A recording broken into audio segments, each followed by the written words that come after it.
What's up guys, right now I'm working on my ranked stuff, so video's a little bit slower, but I wanted to share this one tip because someone mentioned in a game that I played recently. They were like, wait, why are you still carrying this other neutral item around? So we're going to talk about neutral items in this, and it's something that people don't do at my rank and lower very often. I've not seen really anyone doing it at all, so I'm going to talk about it because it's super useful. Now, neutral items, once you upgrade from tier 1 to tier 2, tier 3, tier 4 all the way through, you don't have to get rid of the other things, so some of the stuff is still useful. For example, in the early game you might pick yourself up an arcane ring if that's one of the options that you've got, because you cast some mana and you want to get a little bit of mana back. Useful, right? Obviously on level 30 you're not going to see as much of a difference, but at a lower level that 75 mana that you do get from that can be pretty useful. Now, not only that, it gives mana to nearby allies as well, so it's pretty damn nice to have. Then when you upgrade to a tier 2, people will usually teleport this back to their actual stash, and then they'll pick the next item, which maybe you've got Specialist Array, for example, because this is going to give you more stats, it's going to let you farm quicker, it gives you more damage and stuff. It's just a better item overall. Now, when this ring is in your backpack, it still actually comes off of cooldown. Now, it takes longer to come off of cooldown, it does, but it is going to still bring its cooldown back to where it's going to sit. It'll sit at 6 seconds, because when you swap them out, they're going to have a 6-second cooldown.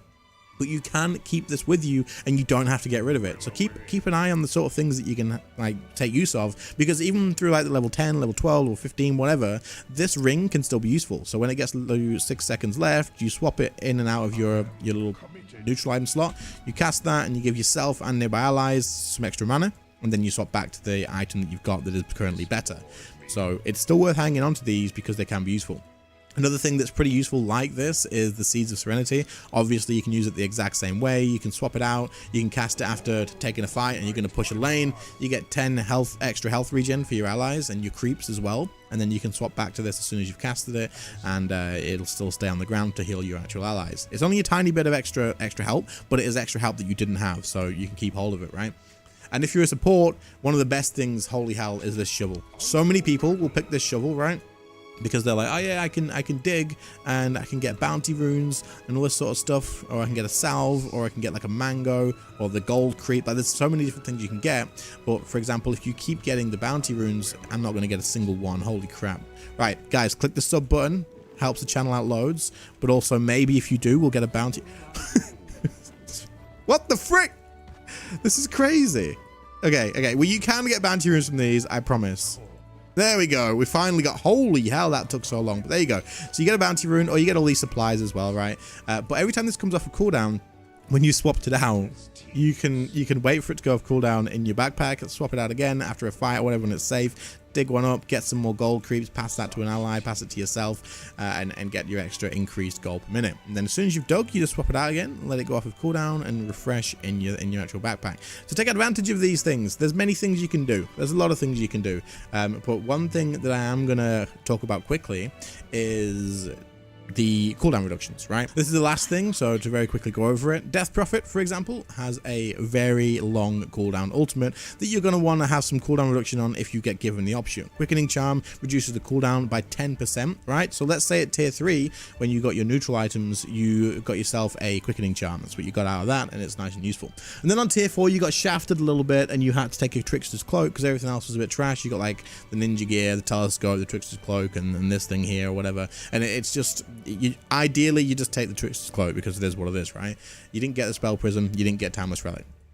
Well, you don't have to now lose your Quickening Charm, or you don't have to just not have a tier 4. You can keep the Quickening Charm in your backpack, and then when you feel like you're going to be ready to use your ult, or when your ult's just coming off of cooldown, ready to be cast, you swap this over, and then you get the cooldown reduction ready, and as soon as you start a fight, you use your ult, and then you swap to your Trickster's Cloak, and you still get the actual cooldown that you would have had. Instead of 150 seconds, it was 135, and we can sort this out, and we can still use the Trickster's Cloak. And the Quickening Charm just sits there in your backpack, ready for the next time that your ult is off cooldown. So when it's off cooldown again, you just swap them back out, and before you start a fight, you just get ready, use that, and immediately swap it again. And then you can, after 6 seconds, use your Trickster's Cloak, and you've reduced the cooldown of your Exorcism. This is definitely worth keeping in mind for people who have big ults like Death Prophet, like Global Silence, things like that. Switch them out. Don't waste them. Like, you've got a 10% cooldown item there. Don't waste it. Like, just use it before the big ult, and you've still got that for the rest of the game. It's worth keeping in mind that obviously you'll have the 6-second cooldown use before you can actually use it, but it is something you can take advantage of, and you definitely should. But hopefully this helps you guys out. Look through the actual neutral item list when you do get your items in game, and just think like, oh, I've got this item sat in my stash doing nothing. Can I take advantage of it? Like if you have a Philosopher's Stone, you could swap this if you're crossing from one side of the map to the other. But even though you had something else, swap it when you know you're not doing anything else, get a bit of extra gold. If you have Vampire Fangs, you can keep them even though you have a tier 3. If you need to go jungle a little bit and get some health back, it gives you 15% lifesteal. It gives you night vision as well for when you're roaming around the jungle at night and stuff. And then you can swap it back to your other item when you've got it, if the other one isn't necessarily better in that moment. The same goes for like the Spell Prism. If you have Spell Prism and then you get a tier 5, keep the Spell Prism with you when you're going to cast a big ult, like the Exorcism again, and swap it out. Like take advantage of this sort of thing. It is super useful and it is super like convenient, and it does actually make a difference in your games.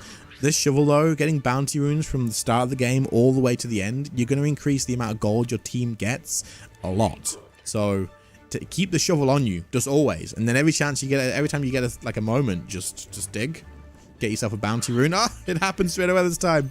Beautiful. And then everybody in your team gets some gold. So take advantage of this sort of thing. A lot of people don't, but I promise you it does make a difference. Even if it's only a little bit, every little bit of difference helps swaying that 50% win rate stuff.